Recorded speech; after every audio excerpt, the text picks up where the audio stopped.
Hello வால் today's topic ரீசெண்டாக நடந்து முடிஞ்ச பாரிஸ் ஒலிம்பிக்ஸில் இந்தியாவோட மெடல் கவுண்ட் 6 ஓகேங்களா. ஒரு சில்வர் 5 பிரான்ஸ் வின் பண்ணியிருக்கோம்.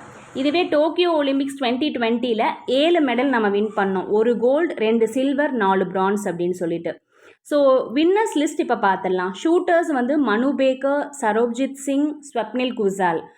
Wrestlers Aman Sehrawat. Men's hockey team ஒரு பிரான்ஸ் மெடல் வின் பண்ணியிருக்காங்க. நீரஜ் சோப்ரா ஜாவ்லின் த்ரோவில் சில்வர் வின் பண்ணியிருக்காரு. இவர் வந்து டோக்கியோ ஒலிம்பிக்ஸில் கோல்டு மெடல் வின் பண்ணவர்.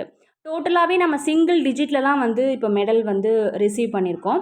ஸோ இதுக்கான கவர்மெண்ட் வந்து இதுக்கான முயற்சியாக என்ன பண்ணணும்னா ஸ்போர்ட் பேஸை வந்து ப்ராட் பண்ணணும். அதாவது உள்கட்டமைப்பு வசதிகள் வந்து ஸ்போர்ட்ஸுக்காக கவர்மெண்ட் வந்து கண்டிப்பாக அதை விரிவுபடுத்தணும் அப்படிங்கிற நோக்கில் வந்து பேசியிருக்காங்க. Next one, step down on upholding the integrity of SEBI. Securities and Exchange Board of India அப்படிங்கிற செபியினுடைய சேர்பர்சன் மாதவி பூரிபஜ் இவங்க ஒரு முறைகேட்டில் ஈடுபட்டிருக்காங்க. அதானி குரூப்னுடைய ஸ்டாக் சம்மந்தப்பட்ட விஷயங்களில் முறைகேடில் ஈடுபட்டதா நியூயார்க்கை பேஸ் பண்ண ஹிண்டன்பர்க் ரிசர்ச் வந்து ஒரு ஆய்வறிக்கை வந்து வெளியிடுறாங்க. சரிங்களா. ஸோ இதை தொடர்ந்து என்ன சொல்ல வராங்க அப்படின்னா, மாதவி பூரிபஜ் வந்து ரிசைன் பண்ணால் மட்டும்தான் சிறந்த ஒரு விசாரணைக்கு வந்து முன்னெடுக்க முடியும், அதுக்கு ஒத்துழைப்பாக இருக்கும் அப்படிங்கிற நோட்டில் வந்து பேசியிருக்காங்க. ஹர்ஷத் மேத்தா அப்படிங்கிறவர் பார்த்தீங்கன்னா ஸ்டாக் மனிப்புலேட் பண்ணாருன்னு சொல்லிட்டு 1992 ஒரு இஷ்யூ வந்துச்சு, செபியை சார்ந்த ஒரு கேஸ். அதையுமே இங்கே நினைவு கூர்ந்திருக்காங்க. ஸோ மாதவி பூரிபஜ் ரிசைன் பண்ணால் மட்டும்தான் ஒரு கரெக்டான ஒரு விசாரணை முன்னெடுக்க முடியும் அப்படிங்கிற நோட்டில் வந்து பேசியிருக்காங்க. அண்டர்வெல்மிங் அப்படிங்கிறது என்னென்னு பார்த்தீங்கன்னா டிஸப்பாயின்மெண்ட் பண்ணுறது. சரிங்களா. ஒருத்தங்களை இம்ப்ரெஸ் பண்ணுறதுக்கு ஃபெயில் ஆகிறது தான் வந்து அண்டர்வெல்மிங். சரிங்களா. ஏமாற்றம் தான் அண்டர்வெல்மிங். எக்ஸியூபரண்ட் அப்படிங்கிறது எனர்ஜெட்டிக்காக எக்ஸைட்மெண்ட்டாக இருக்கிறது, full of energy and excitement தான் வந்து எக்ஸியூபரண்ட். ஃபோர்ட் நைட் அப்படின்னா 2 வாரம் கணக்கு தான் வந்து ஃபோர்ட் நைட், 2 வீக்ஸ் பீரியட் தான் ஃபோர்ட் நைட். பிலைட் அப்படிங்கிறது பொய்யான கருத்து, ஒரு ஐடியா நம்ம சொல்லுவோம் அது ஃபால்ஸாக இருக்கும், அதுதான் வந்து பிலைட்.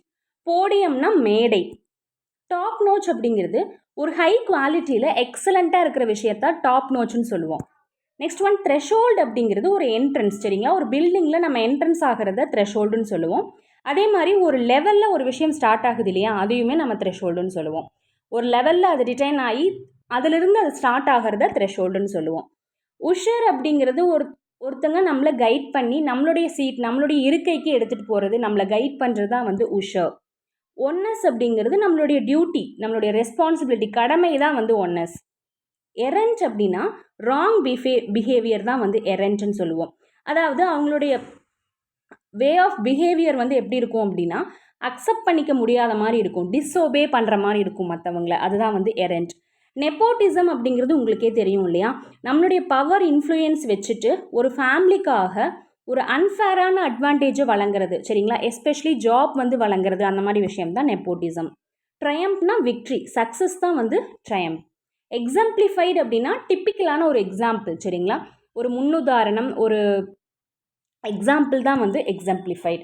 அப்ஹோல்டிங் அப்படிங்கிறது கன்ஃபார்ம் பண்ணி சப்போர்ட் பண்ணுறது. சரிங்களா. ஒரு விஷயத்தை நிலைநிறுத்துறது, சரியான விஷயம் தான் இதுன்னு சொல்லிட்டு அதுக்கு சப்போர்ட் பண்ணி அதை நிலைநிறுத்துறது தான் வந்து அப்ஹோல்டிங். ஸ்டாட்யூட்டரி முன்னாடி நம்ம இந்த வேர்ட் பார்த்துருக்கோம் இல்லையா, சட்டத்தினால் சட்ட வரம்புக்கு உட்பட்டது, சட்டத்தினால் அமைக்கப்படுவது. சரிங்களா. டிசைடட் பை லா தான் வந்து ஸ்டாட்யூட்டரி. பயாஸ் அப்படிங்கிறது ஒரு சார்பாக இருக்கிறதா வந்து பயாஸ்ன்னு சொல்லுவோம். சரிங்களா. அதாவது அன்ஃபேராக ஒரு பக்கமாக ஒரு சார்பாக வந்து சப்போர்ட் பண்ணுறத பயாஸ்ன்னு சொல்லுவோம். இன்னுமே வந்து மீனிங்ஸ் இருக்குது இதுக்கு.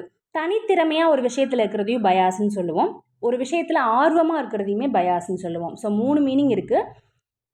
ஒரு சார்பாக அன்ஃபேரான சார்பாக ஒரு விஷயத்துக்காக செயல்படுறது, சப்போர்ட் பண்ணுறது, தனித்திறமையாக இருக்கிறது, அதே மாதிரி ஆர்வமாக இருக்கிறது, எல்லாமே பயாஸ் தான். ரிலையபிள் அப்படிங்கிறது ட்ரஸ்ட், நம்பிக்கைக்குரியதாக இருக்கிறது தான் வந்து ரிலையபிள்னு சொல்லுவோம்.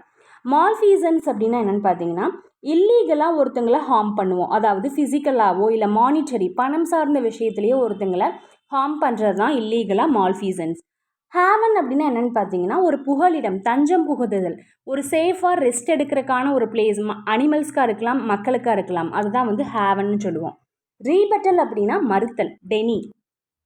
ராமிஃபிகேஷன் அப்படின்னா கிளைகள், பிரான்ச்சஸ் தான் வந்து ராமிஃபிகேஷன்ஸ். லிங்கரிங் அப்படிங்கிறது பார்த்தீங்கன்னா யூஸ்வலாக ஒரு விஷயம் வந்து நம்ம செஞ்சுட்ருப்போம் இல்லையா, அதை விடவே அதிகமாக லாங்கர் தென் யூஷுவல் நம்ம அதை கண்டினியூ பண்ணிகிட்ருப்போம். ஒரு விஷயத்தில் ஒரு இடத்துல ஸ்டே பண்ணுறதாகட்டும், இல்லை ஒரு விஷயத்தை செய்கிறதாகட்டும், லாங்கர் தென் யூஷுவல் இருக்கிறது தான் வந்துட்டு லிங்கரிங். அன்பிரசிடென்டட், இது முன்னாடி இந்த வேர்ட் நம்ம பார்த்துருக்கோம். இதுக்கு முன்னாடி தெரியாதது, செய்யாதது, நெவர் நோன் அல்லது நெவர் டன் பிஃபோர் தான் வந்து அன்பிரசிடென்டட்.